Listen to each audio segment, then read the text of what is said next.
Well, you know what? It is a busy weekend coming up with families at home, and we're moving into the Easter holiday season as well. We know a lot of people are wanting some new ideas for keeping the kids busy, and with Palm Sunday this weekend, we did a little research. I love this. Most church services, of course, now are online because they're not encouraging, people to be around each other with social distancing. Religion classes have been canceled. I was a religion teacher for the first time this year.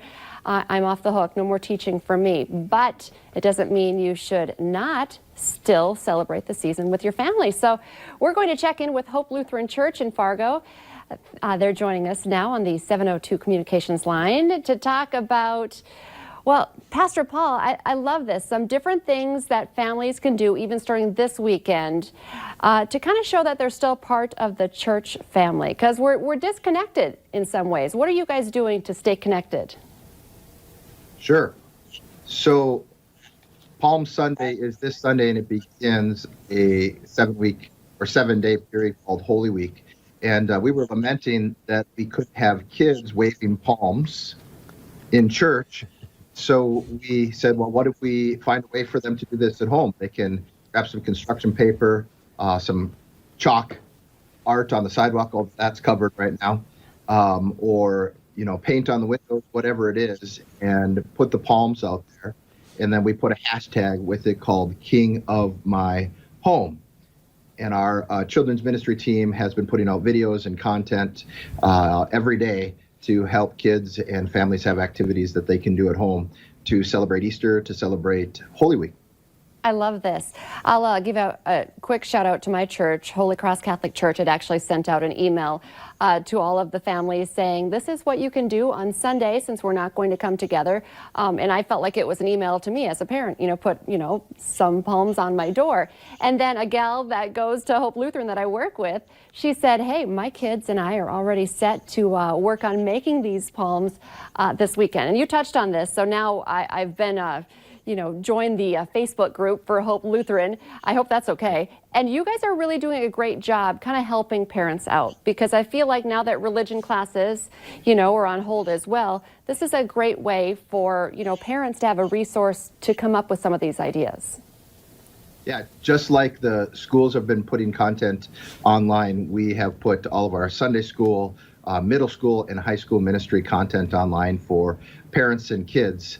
You talk about binge watching. If you want to binge watch, you can binge watch everything about the church today, worship services and all kinds of things, and check that out and bring some good content into your home. That's the idea behind the King of My Home part. We're in our houses now. We can't go physically gather for worship. It's not safe.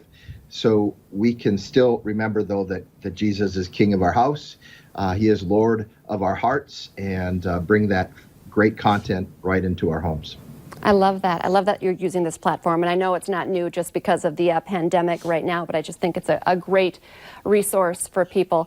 Maybe you can expand on this. It's kind of the obvious, but, with everything going on and people being more stressed and anxious, and they probably need more prayer in their life than ever before right now. Why is it so important to have this and remember that your church community is still there for you right now?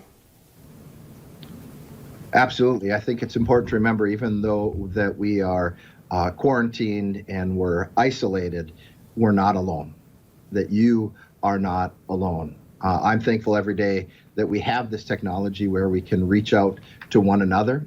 And the church is important because we can connect, we can form relationships, we can build each other up, but also you can connect directly with God and know that He is with us even if we gather virtually. One of the things we've been doing as a church is calling everybody who's a part of our congregation and assessing their needs. And we're finding that a lot of people are okay, and they're willing to help out. Maybe they're willing to help out with some deliveries or groceries or what things. But then we're also finding that some people are losing jobs, that some people are anxious, they're depressed, they're fearful.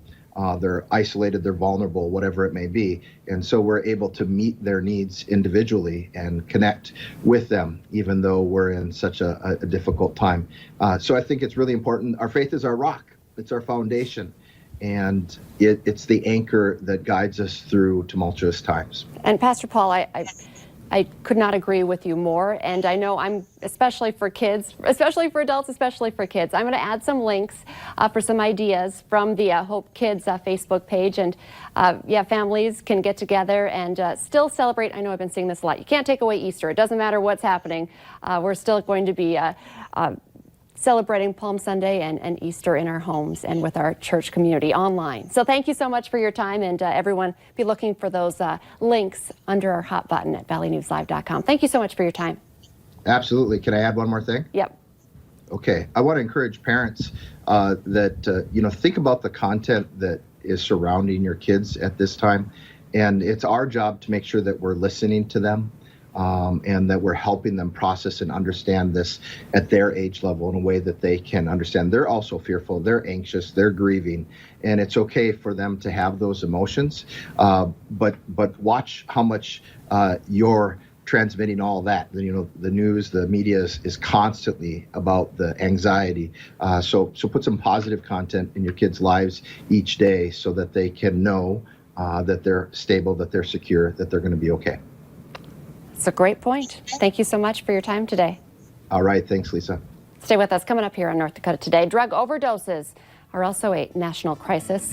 Over 130 people die every day from drug-related overdoses. We're going to talk about what we can all do to help next.